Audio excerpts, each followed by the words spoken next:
तहज्जुद की नमाज़ पढ़ने का सही तरीका क्या है? बहुत से लोग नहीं जानते। अक्सर लोग तहज्जुद की नमाज़ पढ़ते तो हैं लेकिन चंद एक गलतियाँ करते हैं। तहज्जुद की नमाज़ की नियत कैसे करेंगे? तहज्जुद की नमाज़ में सूरत इखलास कितनी बार पढ़नी होती है? 8 मरतबा, 6 मरतबा, 4 मरतबा या 2 मरतबा? तहज्जुद में कोई और सूरत पढ़ सकते हैं या नहीं?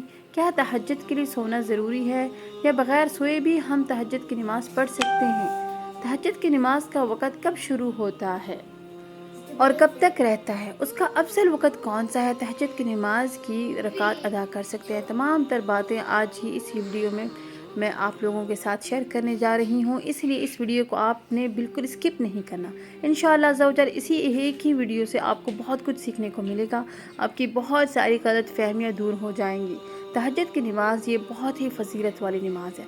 आका करीम अलैहिस्सलातु वस्सलाम का इरशाद मफ़हूम है कि फ़र्ज़ रोज़ों के बाद सबसे अफजल रोज़ा मुहर्रम का रोज़ा है और फ़र्ज़ नमाज़ों के बाद सबसे अफजल नमाज रात की नमाज यानी फ़र्ज़ रोज़ों के बाद नफल रोज़ों में सबसे अफजल रोज़ा मुहर्रम का है और फ़र्ज़ नमाज के बाद सबसे अफजल नमाज यानी नफल नमाज़ों में सबसे अफजल नमाज वो तहज्जुद की नमाज है।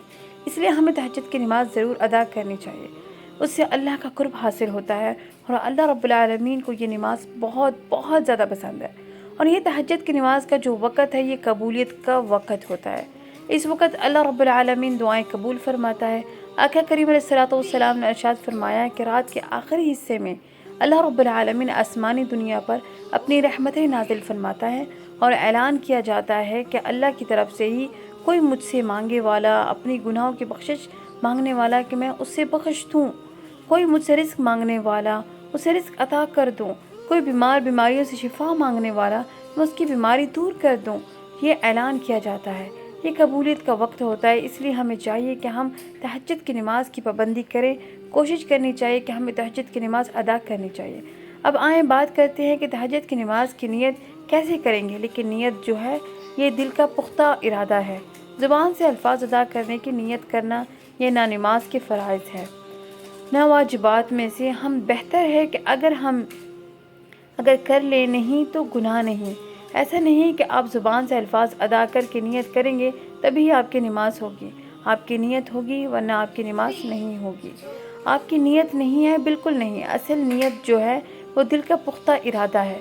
आपने दिल में इरादा कर लिया, आपने दिल में कह दिया कि तहज्जुद की नमाज पढ़ रहा हूँ, तो बस इतना काफ़ी है। ठीक है ना, ज़ुबान से अल्फाज अदा करने की नियत करना ये ज़रूरी नहीं। आप नियत करें कि मैंने 2 रकात नियत की, मैंने 2 रकात नमाज तहज्जुद के वास्ते अल्लाह तबारक व तआला के वास्ते मुँह मेरा काबा शरीफ की तरफ नियत करने के बाद आप नमाज शुरू करेंगी। अब तहज्जुद के हवाले में से यहाँ पर कुछ अहम और ज़रूरी बातें अर्ज़ करना चाहती हूँ कि क्या तहज्जुद के लिए सोना ज़रूरी है। देखें, इसमें उलमा कराम का इख्तिलाफ़ है कि बाज़ उलमा फरमाते हैं कि इसके लिए सोना ज़रूरी नहीं है, बाज़ फरमाते हैं कि इसलिए सोना ज़रूरी है कि असल जो है वो तहज्जुद की नमाज़ बेदार होने के बाद जो नमाज़ अदा की जाए वो तहज्जुद की नमाज़ है। जो उलमा फरमाते हैं कि इसलिए सोना ज़रूरी है नहीं है, वो भी यही कहते हैं कि अफजल ये है कि सोकर बेदार होकर, नींद से बेदार होकर तहज्जुद की नमाज़ अदा की जाए। अगर आपको नींद नहीं आती या आप सोए नहीं हैं, जब भी आप तहज्जुद की नमाज़ पढ़ लेते हैं तो अल्लाह रब्बुल आलमीन आपको तहज्जुद का ज़रूर सवाब अता फ़रमाएगा। अब यहाँ पर बात करते हैं कि तहज्जुद की नमाज़ का वक़्त कब शुरू होता है और कब तक रहता है। देखिए, तहज्जुद की नमाज़ का वक़्त जब आपने इशा के 4 फ़र्ज़ अदा कर लिए, आपके लिए तहज्जुद का वक़्त शुरू हो गया और रात के किसी भी हिस्से में आप नींद से बेदार होकर उठकर तहज्जुद की नमाज़ अदा कर सकते हैं।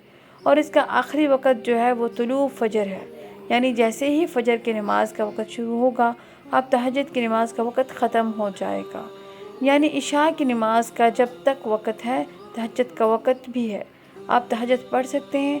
वैसे ही फ़जर की नमाज़ के बाद वक़्त शुरू हो गया, इशा का वक़्त भी ख़त्म होगा, अब तहज्जुद की नमाज़ का वक़्त भी ख़त्म हो जाएगा।